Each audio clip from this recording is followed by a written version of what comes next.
나이 들어 하지 말아야 할 일 12가지. 안녕하세요.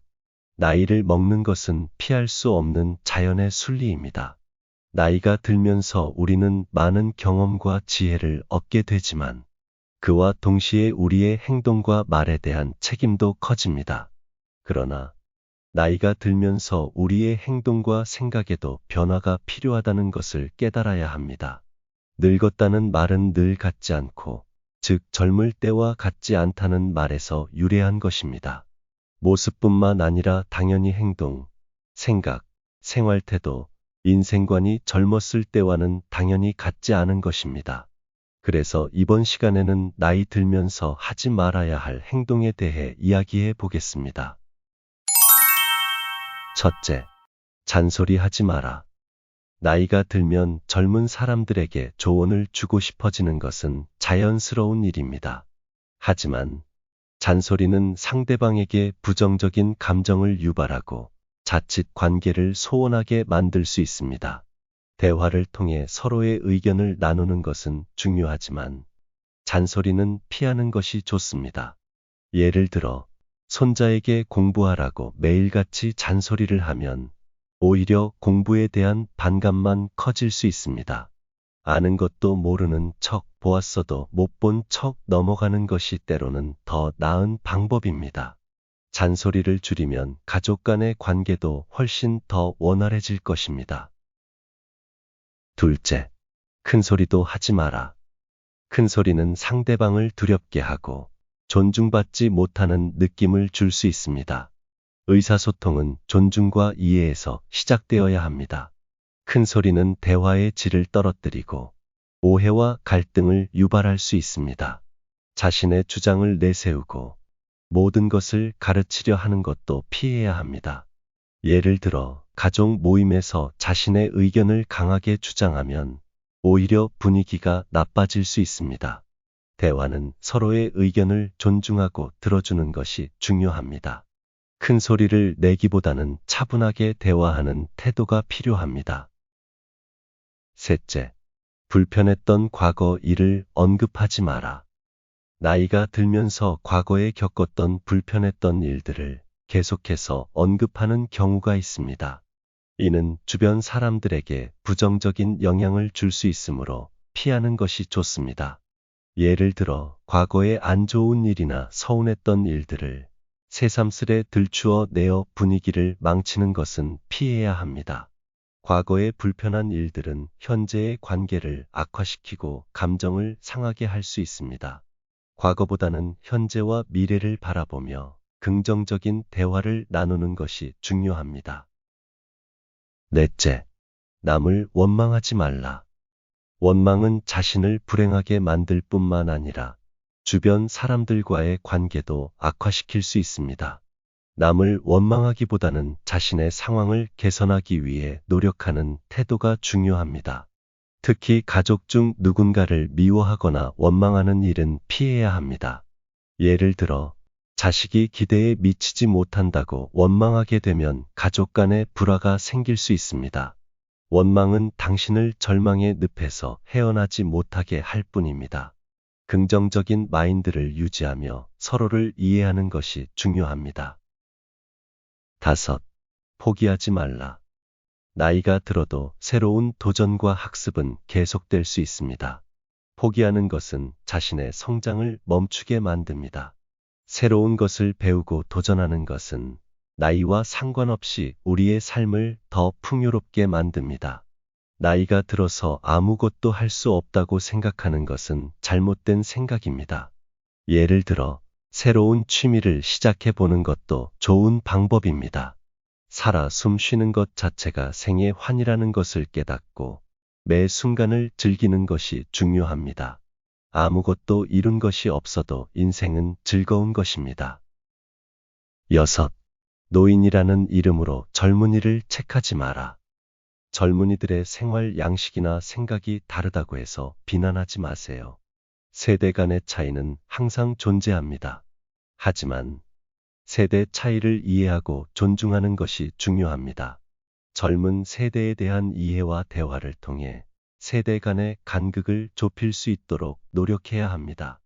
예를 들어, 손자가 최신 기술을 사용하는 것을 이해하지 못한다고 비난하기보다는 그들의 세계를 이해하고 받아들이는 것이 중요합니다. 젊은이들과 소통하고 그들의 생각을 존중하는 것이 필요합니다. 7. 자주 삐치지 말라.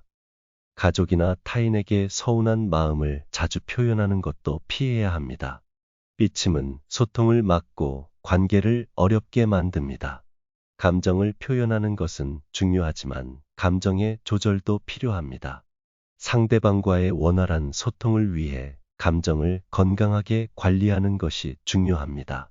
예를 들어, 자식이 바빠서 전화를 자주 못한다고 서운해 하기보다는 그들의 상황을 이해하고 기다려주는 것이 중요합니다. 책임은 당신의 몫이므로 삐치는 대신 이해와 배려를 보여주는 것이 좋습니다. 8. 모든 것을 다 아는 척하지 마라. 나이가 들면서 자신의 경험과 지식만을 강조하는 경우가 있습니다. 모든 것을 다 아는 척하는 태도는 주변 사람들에게 불편함을 줄 수 있습니다. 나이가 든다고 해서 모든 것을 알 수는 없습니다. 배우고 성장하는 자세를 유지하는 것이 중요합니다. 열린 마음으로 새로운 지식을 받아들이는 것이 필요합니다. 예를 들어, 젊은이들 앞에서 최신 기술에 대해 다 아는 척하기보다는 겸손하게 배우려는 태도를 가지는 것이 중요합니다. 이는 다른 사람들의 의견을 무시하는 것처럼 보일 수 있으므로 주의해야 합니다. 이것이 진정한 지혜입니다. 9. 응석 부리지 마라. 자식이나 주위 사람에게 응석을 부리면 오히려 주책으로 보일 수 있습니다. 응석 부리는 행동은 주변 사람들에게 부담을 줄 수 있습니다. 자신이 할 수 있는 일은 스스로 해결하려는 노력이 필요합니다. 예를 들어, 자식에게 지나치게 의존하지 말고 자신의 생활을 유지하려는 노력이 필요합니다. 자립적인 태도를 가지는 것이 가족 간의 건강한 관계를 유지하는 데 도움이 됩니다. 10. 절약하지 마라. 노인의 절약은 더 이상 미덕이 아닙니다. 물론 절약은 중요하지만 지나친 절약은 삶의 질을 떨어뜨릴 수 있습니다. 적절한 소비를 통해 삶의 질을 유지하는 것이 필요합니다. 예를 들어, 여행이나 취미 생활에 돈을 쓰는 것을 아까워하지 마세요. 있는 돈을 즐거운 마음으로 쓸 줄 아는 것이 중요합니다. 삶을 즐기고 만족하는 것이 노후를 행복하게 만드는 비결입니다. 11. 자식 며느리 흉보지 마라. 가족 간의 불화를 일으키는 가장 큰 원인 중 하나는 뒷담화입니다. 가족 간의 관계는 매우 중요합니다. 자식이나 며느리에 대한 흉을 보는 것은 가족 간의 신뢰를 깨뜨릴 수 있습니다. 예를 들어, 며느리가 마음에 들지 않는다고 흉을 보면 가족 관계가 악화될 수 있습니다. 서로를 존중하고 이해하려는 태도가 필요합니다. 12. 나의 편의를 위해 타인에게 피해 주지 마라. 자신의 편의를 위해 타인에게 피해를 주는 행동은 절대 피해야 합니다. 서로를 배려하는 마음이 필요합니다. 특히 내가 귀찮아서, 몸이 불편해서라는 이유로 청결하지 않은 모습을 보여주는 것은 피해야 합니다. 나이가 들면서 외모 관리를 소홀히 할 경우 추잡스러워 보일 수 있어서 주의해야 합니다. 나이가 들면서 우리는 더 많은 지혜와 경험을 얻게 되지만 그것이 우리를 독단적으로 만들지는 말아야 합니다. 앞서 말씀드린 나이 들어 하지 말아야 할 12가지는 우리의 삶에 적용할 수 있는 유익한 지침이라 생각됩니다. 나이가 든다는 것이 부담스럽게 느껴질 수 있지만 우리의 태도와 행동을 통해 더 의미 있고 행복한 삶을 살아갈 수 있습니다. 나이가 들어도 계속 배우고 성장하며 서로를 존중하는 자세를 유지한다면 우리는 더욱 건강하고 행복한 노년을 보낼 수 있을 것입니다. 여러분의 삶의 작은 변화가 큰 행복을 가져올 수 있기를 바랍니다. 준비한 영상은 여기까지입니다. 시청해 주셔서 감사합니다. 이번 영상이 도움이 되셨다면 구독, 좋아요, 알람 설정 부탁드립니다.